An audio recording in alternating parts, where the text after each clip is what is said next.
안녕하세요. 오늘은 여러분의 소중한 자연 치아, 이걸 어떻게 하면 더 오래 또 건강하게 지킬 수 있을지 좀 깊이 파고들어 보려고 합니다. 네, 치의 신보 임상강좌에 소개된 이재윤 원장님의 글을 바탕으로 할 건데요.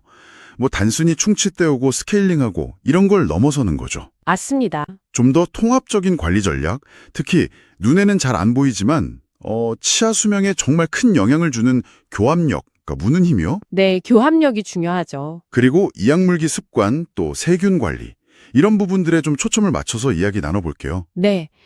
보통 우리가 치아 관리하면 충치 예방, 잇몸 치료 이런 걸 많이 떠올리시는데 실제 임상에서는요. 생각보다 그 과도한 교합력이나 스트레스 때문에 생기는 이약물기 아니면 입이 마른다거나 면역력이 좀 떨어진다거나 이런 요인들이 정말 예상치 못하게 치아를 위협하는 경우가 많거든요. 아, 그래요? 겉보기엔 멀쩡한데도요? 네, 겉은 멀쩡해 보여도 어느 날 갑자기 이거 뽀가야 할 수도 있겠다 이런 상황이 올 수 있다는 거죠. 그래서 오늘 이 자료들을 통해서 이런 숨겨진 위험들을 미리 좀 찾아내고 예방하는 통합관리의 핵심을 한번 짚어보겠습니다. 네, 그럼 첫 번째 그 숨겨진 위협, 바로 과도한 교합력과 이약물기, 이거부터 좀 자세히 볼까요? 이게 당장 아프거나 불편하지 않아도 치아에 금이 가거나 심하면 깨지고 또 애써서 해놓은 보철물 있잖아요. 그런 것까지 떨어지게 할 수 있다니까 좀 걱정되는데요. 그렇죠. 특히 그 코로나 팬데믹 이후에 스트레스 많이 받으면서 이약물기나 이갈이 환자가 늘었다 이런 얘기도 있고요. 네, 그런 보고들이 있습니다. 그리고 한국인들이 좀 단단하고 질긴 음식 즐겨 먹는 습관도 영향이 있다고 하고요. 맞아요. 저작 습관도 무시 못하죠. 환자분들은 주로 이렇게 말씀하시죠. 아, 찬물 마실 때 좀 찌릿해요 라거나 씹을 때 특정 부위가 딱 아파요. 이런 식으로요. 네, 그런 증상을 많이 호소하시죠. 여기서 이제 중요한 게 진단인데요. 단순히 치아가 닳았네 이걸 보는 게 아니고요. 그 턱 근육, 교근이라고 하죠. 이게 혹시 비정상적으로 발달하진 않았는지 직접 만져보고 또 눌렀을 때 아픈 데는 없는지. 아, 직접 촉진을 해보는군요. 네. 그리고 뺨 안쪽이나 혀를 자기도 모르게 씹은 자국, 교훈이라고 하는데 그런 건 없는지, 아주 미세한 치아 파절선은 없는지 이런 것들을 정말 종합적으로 봐야 합니다. 그렇군요. 그리고 외상성 교합이라고 해서 그 무는 힘 자체가 치아나 주변 조직에 손상을 주는 상태가 의심될 때는요.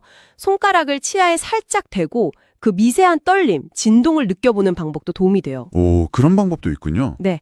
근데 가장 중요한 건 문제가 더 심각해지기 전에 이런 위험성이 있다는 걸 여러분께 좀 명확히 설명드리고 또 기록해두는 것. 그게 중요합니다. 결국 관리는 무는 힘을 어떻게 조절하느냐, 이게 핵심이네요. 맞습니다. 그럼 혹시 그 보톡스 주사 같은 것도 방법이 될 수 있을까요? 네, 그것도 한 가지 방법이 될 수 있습니다. 교근이나 측두근 같은 그 씹는 근육에 직접 주사해서 긴장을 좀 완화시키는 거죠. 아하, 다만 이제 그 주사로 인해서 얼굴 윤곽에 약간 변화가 올 수도 있다는 점은 미리 충분히 설명을 드려야 하고요. 네, 그건 알아둬야겠네요. 그렇죠. 근데 사실 약물이나 장치보다 더 근본적인 건 여러분 스스로가 본인의 습관을 인지하는 거예요. 습관인지요? 네, 밤에 잘 때 나도 모르게 막 이를 꽉 물고 잔다거나 이게 주로 얕은 잠, 그 베타 수면 단계에서 잘 나타나거든요. 아니면 낮에도 긴장하거나 집중하면 자기도 모르게 어금니를 꽉 물고 있는 습관, 이런 걸 알아차리는 게 치료의 시작인 거죠. 아, 내가 그런 습관이 있는지조차 모르는 경우가 많겠네요. 많습니다. 그래서 자가 진단법을 좀 배우시거나 턱 근육 마사지 하는 법, 특히 자기 전에 얼굴, 목, 어깨 근육 풀어주는 스트레칭, 이게 도움이 많이 됩니다. 스트레칭이요? 네. 그리고 NTI 스플린트라고 해서 앞니 쪽만 살짝 닿게 만들어서 어금니를 꽉 무는 걸 좀 막아주는 그런 구강 장치도 고려해 볼 수 있습니다. 네. 습관 관리도 중요하지만 이미 생긴 미세한 손상 같은 걸 찾아내는 것도 좀 어려울 것 같아요. 맞아요. 놓치기 쉽죠. 이럴 때 좀 도움이 되는 기술 같은 게 있을까요? 바로 그 지점에서 이제 첨단 진단기기들이 힘을 발휘하는데요. 예를 들어서 큐레이라고 부르는 형광 진단 기술이 있어요. 큐레이요. 네, 이게 육안으로는 정말 보기 힘든 초기 치아 균열이나 아니면 숨어있는 충치 같은 걸 파란색 형광으로 시각화해서 보여줍니다. 와, 색깔로 보여준다고요? 네, 그러니까 진단의 정확성도 확 높이고 또 여러분이 직접 그 문제를 눈으로 확인하시니까 아, 관리가 정말 필요하구나 이걸 더 잘 이해하시게 되죠. 하긴 눈으로 직접 보면 확 와닿